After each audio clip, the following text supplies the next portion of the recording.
Hey everyone, welcome back. It's time to dive into a question I think we all wrestle with. Why is there so much suffering in the world? Especially if there's a God, a loving God. Right. It's a question that's puzzled people for centuries. And today we're going to explore this question using excerpts from a text that tackles this very question from a biblical perspective. Yeah, and even if someone listening doesn't subscribe to a particular faith, the ideas we'll be looking at, free will, human responsibility, even just the impact of our choices. These are things everyone grapples with. Absolutely. And this text jumps right into this idea of free will by quoting 1 John 4:8. He who does not love has not known God because God is love. Yeah. So it's linking love with choice with our ability to choose. Right. It's saying that true love has to have that element of freedom. It makes you think, right? If God could just make us all love him, would that even be meaningful? That's a good question. That's Yeah. really a question at the heart of this whole discussion. Could we even have meaning or even genuine love in a world without free will, where we're all just programmed to be good? Yeah, like robots. Yeah, exactly, like robots. And this text suggests that no, it wouldn't be it wouldn't be meaningful. Hmm. And it points to Deuteronomy 30.19, where God gives humanity a choice. It's life or death, blessings or curses. It's interesting because it presents it as like a menu. You can pick this or you can pick this. Right. The choice ultimately is ours. Okay, so God is all powerful. Couldn't he just like ensure that we always choose the right path? Why even give us the option to, mess things up? Well, that's where things get really interesting. This text dives into some pretty heavy philosophical stuff. The complexities of a world without free will. I mean, think about it. Would a life without choice, even if it was free from suffering, would that even be a life worth living? Would we evolve? Would we learn? Would we even experience the depth of love without the freedom to make our own mistakes? It reminds me of like those dystopian novels, where everybody's happy but they're totally controlled. Exactly. Is that manufactured happiness truly fulfilling? Right. Is that even real? So we've got free will, the ability to choose, but where does that choice actually play out in this framework? Okay, so the text takes us to Genesis 1.27 to 8. And here's where we see God creating humanity in his image and granting them dominion over the earth. Okay, so it's not just about living here. It's about shaping it, caring for the world. It is. We are caretakers. We're stewards. So we're not just passengers. We're almost like mini rulers responsible for the direction of things. Yeah, it's a huge responsibility. And this text suggests that God respects that responsibility, even when our choices lead to, well, less than ideal outcomes. He's like a hands-off parent. He is. Yeah. He's given us the keys to the car, and he's trusting that we'll learn how to drive. Oh, that's a great analogy. And so you think about Psalm 115.15, the heavens belong to the Lord, but he gave the earth to men. It's like God saying, I trust you with this, even if you stumble. So it's like being the captain of a ship. You set the course, you make the decisions, but you can't control the weather. Exactly. And sometimes those storms are a direct result of the path that we choose. Which brings us to sowing and reaping, as described in Galatians 6:7 to 8. What are your thoughts on this? Oh, it's such a powerful principle. It applies to more than just farming. It suggests that every action, every thought has a consequence. Like, you think about it, if you constantly make choices that prioritize your own needs above the needs of others, what kind of impact does that have on your relationships? Or imagine a society where dishonesty and exploitation are rampant. What kind of world does that create? That makes you think about how individual choices can contribute to these larger patterns of suffering, doesn't it? It's like throwing a pebble into a pond. The ripples, they spread far beyond that initial point of impact. Exactly. And this leads us to a concept that's central to this text exploration of suffering, and that's sin. Romans 5.0 so states, therefore, just as sin entered the world through one man and death through sin, and in this way death came to all people because all sinned. Wow. That's a pretty heavy statement. Okay, Brings fair. up a lot of questions. How does this text define sin? Sure. And what role does it play in the suffering we see around us? Yeah, it's a big topic for sure. And I think it's important to approach this concept of sin with some nuance. This text isn't about labeling actions as simply good or bad. Right. It's not just a checklist of, thou shalt nots. Exactly. It's deeper than that. It describes sin as a separation from God, who is seen as the source of life and goodness. So it's less about a checklist of wrongdoings and more about like a disconnect from something vital. Precisely. We're hardwired for connection, for purpose. When we're cut off from those things, it creates a kind of emptiness.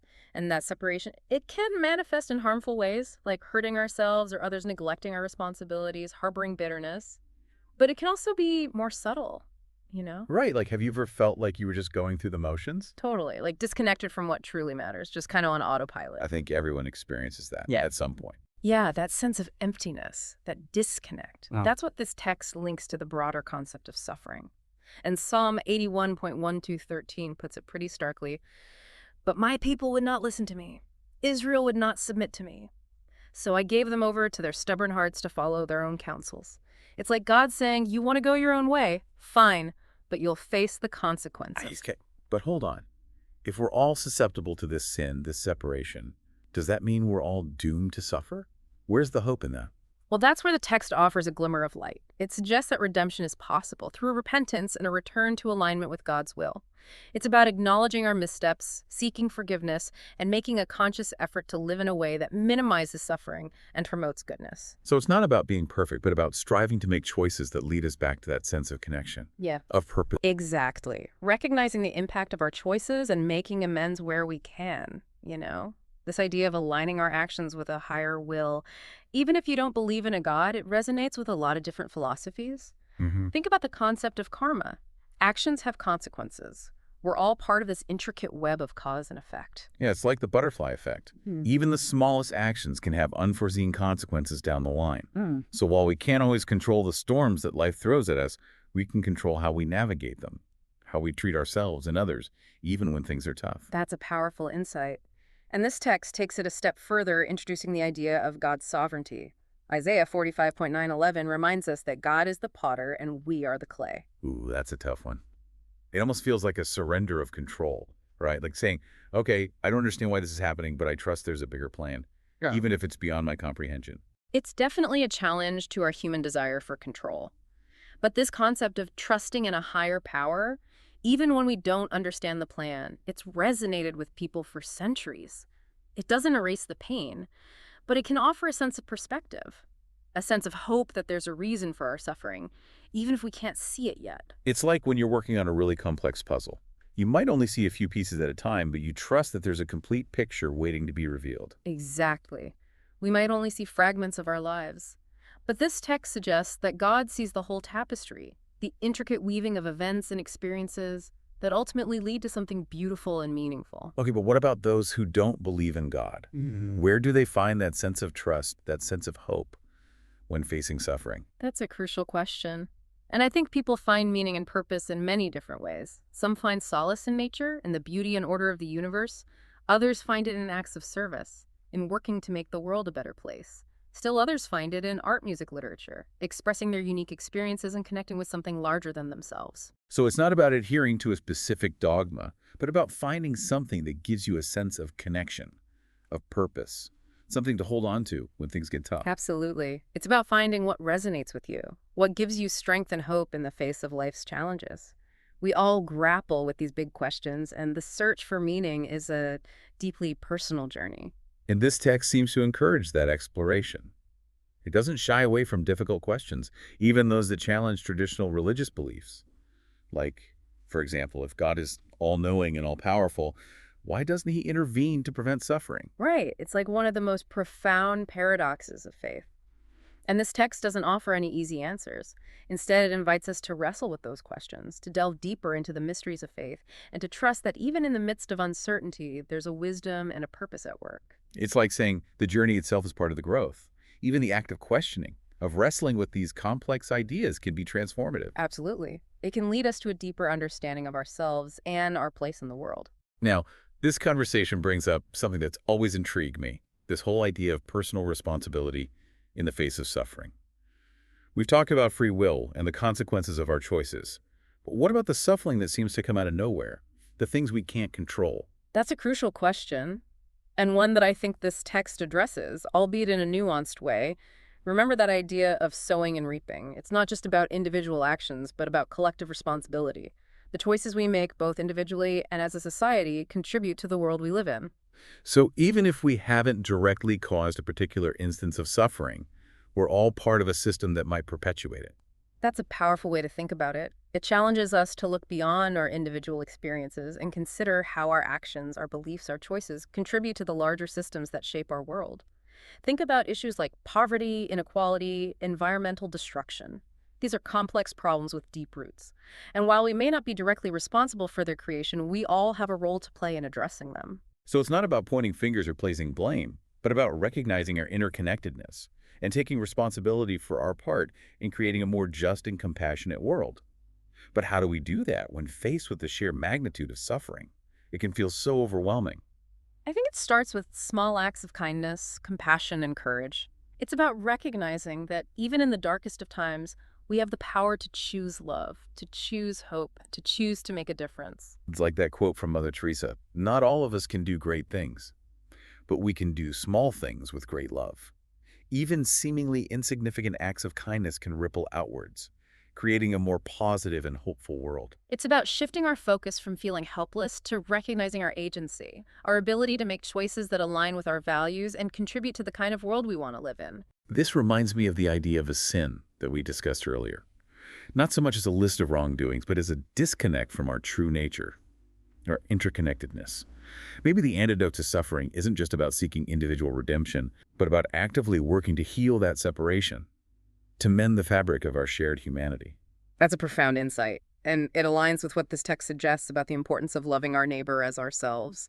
It's about recognizing the inherent dignity and worth of every human being and acting accordingly. It's about remembering that we're all in this together, sharing this journey of life with all its joys and sorrows, and that perhaps the most meaningful way to navigate suffering is to reach out to one another, to offer support, and to work together to create a world where everyone has the opportunity to thrive. That's a powerful vision, and it's one that's within our reach if we choose to embrace compassion, empathy, and collective action. As we've been talking about this, I keep thinking about this verse, Proverbs 9:6. Leave your foolishness and take the path of understanding. It almost seems to be saying that seeking wisdom and understanding could be like a key to dealing with suffering. Yeah, it's interesting, isn't it?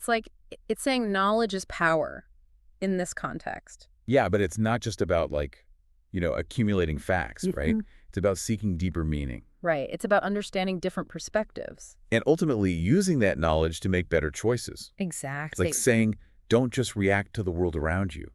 Try to understand it, engage with it, and see how you can make a positive impact. I love that. But how does this path of understanding actually help us deal with suffering? Especially when the answers aren't always clear-cut. Well, I think for one, it starts with recognizing that suffering, while a universal human experience, it's not a one-size-fits-all kind of thing. Right. There are so many different kinds of suffering. Exactly. From physical pain to emotional distress to even just that existential angst. And I think understanding the nature of our suffering, its root causes that can help us find more effective ways to cope and potentially even alleviate it. So it's about moving beyond just, why is there suffering? To okay, what is the nature of this specific suffering and what can I do about it? Exactly. It's about taking a more proactive approach, seeking knowledge and understanding as tools for navigating difficult terrain. And this path of understanding can take so many forms, It might involve exploring different philosophical or spiritual traditions, engaging with psychological insights, or even just learning more about the social and political structures that contribute to suffering. Right. So it's about equipping ourselves with the knowledge and understanding to navigate life's complexities and make more informed choices. Precise. And those choices, even seemingly small ones, they can ripple outwards, right? Absolutely. Remember that idea of the ripple effect. Even those small acts of kindness, compassion, courage, they can have a profound impact. It's a good reminder that even in the face of, overwhelming suffering, we're not powerless. Or not. We can choose hope. We can choose love. And we can choose to make a difference. And that choice, that commitment to creating a more just and compassionate world that can be a powerful source of meaning and purpose, even in the midst of darkness. Well, this deep dive has been quite a journey. It has. It's challenged assumptions. Yeah. It's made us grapple with some pretty complex ideas. And, we haven't necessarily arrived at any easy answers. No, but that's part of what makes it so rewarding, right? Absolutely. It's about embracing the journey, the questioning, the seeking, even when the path ahead is uncertain. And trusting that even in the darkest of times, there's a light within each of us that can guide us toward a brighter future. That's beautiful. Yeah. What stands out to you as a key takeaway from our deep dive today? For me, it's that reminder that even when things are tough, we have the power to choose hope, to choose love, and to choose to make a difference. Our choices matter not just for ourselves, but for the world around us. And even those small acts of kindness, compassion, justice, they can ripple outwards and create a more just and compassionate world. It's a powerful message. It's a reminder that we're not just victims of circumstance. We are agents of change. We are. And in the midst of darkness, there's that light within us that can guide us towards a brighter future. Absolutely. And that light shines brightest when we choose to share it with others, offering support, compassion, understanding to those who are struggling. Well, this deep dive has been a fascinating exploration. And for our listeners out there, I hope this has sparked some reflection for you too.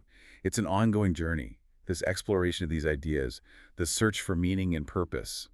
And remember, there's no one right answer. Right. It's about asking those tough questions, challenging your own assumptions, and seeking wisdom from different sources. And you're not alone in this journey. There's a whole community of people out there who are seeking, who are questioning, who are working to make the world a better place. So reach out, connect, and share your light with the world. I love that. Thanks for joining us on this deep dive. We'll see you next time. Ready to explore another fascinating topic. Until then, keep seeking, keep questioning, and keep diving deep.